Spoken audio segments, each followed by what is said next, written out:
Humingi ng paumanhin ng Queen of all Media na si Kris Aquino sa pamilya ng ex-boyfriend nitong si Dr. Padlan. Matapos ang kanyang naging post noong nakaraang buwan na kung saan sinabi ni Kris na nakipaghiwalay umano sa kanya si Dr. Padlan dahil sa kagustuhan ng doktor kumawala sa responsibilidad kay Kris Aquino at hindi din umano siya minahal ng doktor. Dahil sa naging post na ito ni Kris ay umalma ang anak ni Dr. Padlan na kung saan sinabi niyang walang katotohanan ang sinabi ni Kris na hindi siya minahal nito dahil may mga ginawang sakripisyo umano ang kanyang ama o si Dr. Padlan para sa relasyon nila ni Kris. Kahit na humahantong pa nga umano sa kawalan ng pinansyal ang kanyang ama. Pakiusap noon ng anak ni Dr. Padlan, sana umano wag gumawa ng kwento si Kris Aquino. Sa open letter naman ni Kris Aquino sa kanyang social media, nanindigan ito na hindi siya nagsisinungaling sa mga sinabi nito kaugnay sa hiwalayan nila ni Dr. Padlan. I do not lie. My last post was written by a still angry ex-girlfriend who had felt that even for her healthcare, she was unimportant and not a priority. I did pay for his services as a travel doctor. This was in May 2022. Dr. Mike Padlan wasn't the doctor who accompanied me on the flight to Houston, yet I didn't ask for a refund. After our Kuya Josh, Bim and me bowed with COVID, Bim and I were COVID long haulers. Dr. Padlan did go to Houston to check on me.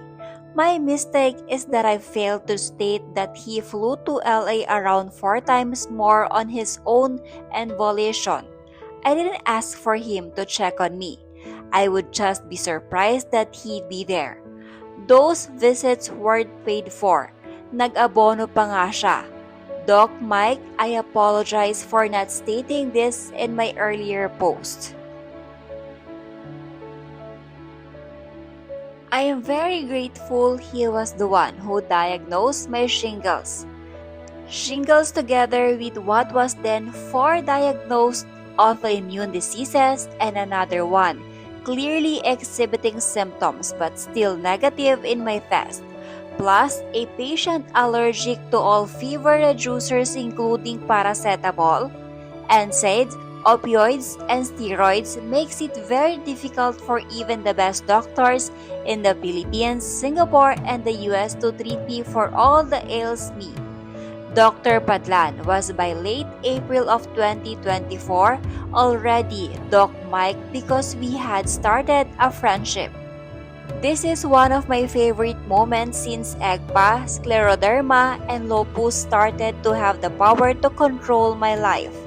After a breakup, you do get a choice.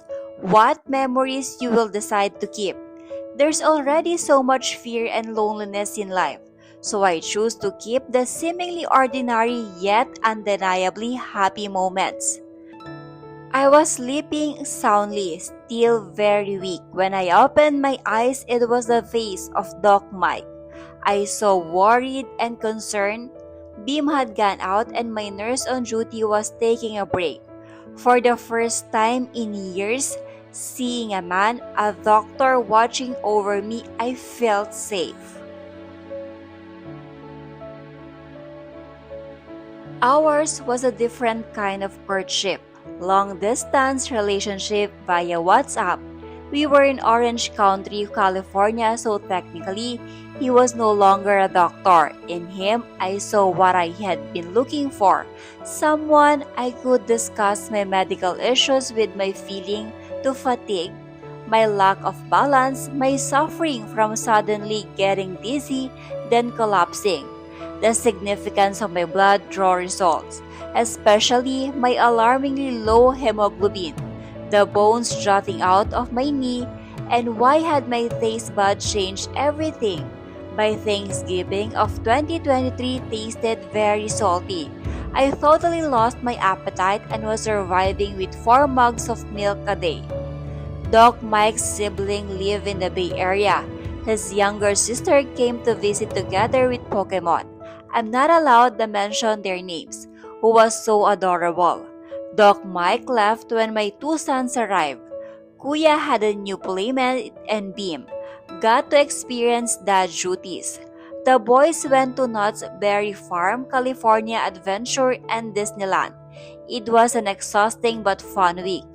Pokemon would soon be picked up by his mommy. My chemotherapy was already at maximum dosage, meaning my immunity was too weak to go anywhere except my doctor's clinic. I've apologized to the mommy of Pokemon. She was gracious and said, "Kalimutan na natin yon. Let's just get better."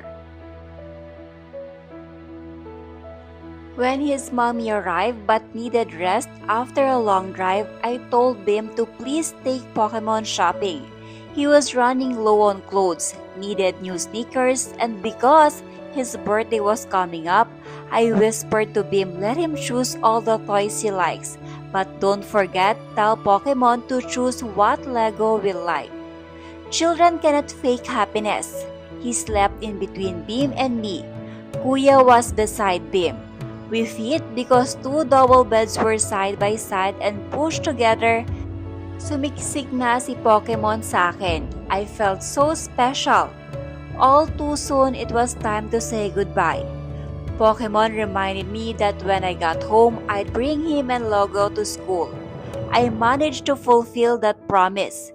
He was excited that Jessica Soho is my friend. I did promise to introduce Jessica to him. That is yet unfulfilled.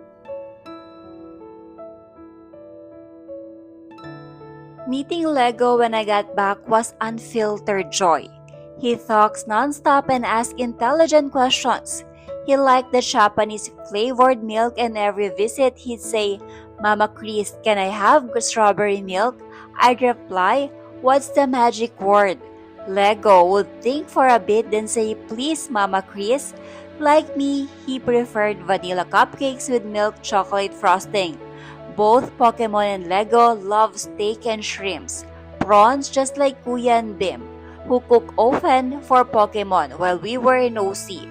It was just the three, Kuya, Bim, and Pokemon in Disneyland. Bim was a responsible guardian. I miss Pokemon and Lego so much. I hope they will read this.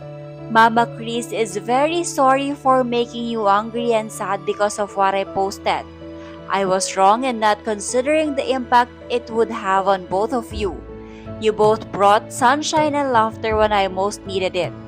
I know I am no longer deserving to be your Mama Kris, but even if I had known things would end up this way, except for hurting the two of you, your mommy and your Tita Judith, I would still have chosen to give loving one more attempt. I can say that because I got the chance to love you. Doc Mike did have financial problems last year, but it's just unjust to blame that on me. I am also not in a position to say why these hardships occurred. I only hope that those who love and wish to defend him realize his valid point. When a man needs help, what would want a handout from his sick girlfriend? He was distraught. From what I know, August when he and Pokemon flew home. His asthma and flu were ferocious. I offered my help and he thanked me. When making a bank-to-bank fund transfer, you are required to say what purpose. To set the record straight from August 21 to August 28, 2024. Alvin, upon my instructions, had funds transferred to Doc Mike's personal account from 3 of the banks we have placements in. It was sizable enough, that's why I want to thank Bim for his trust and generosity. Roughly half of the money labeled as for professional services rendered in preparation for flight home and a travel doctor for flight back to the Philippines, etc. came from the joint account Bim and I share.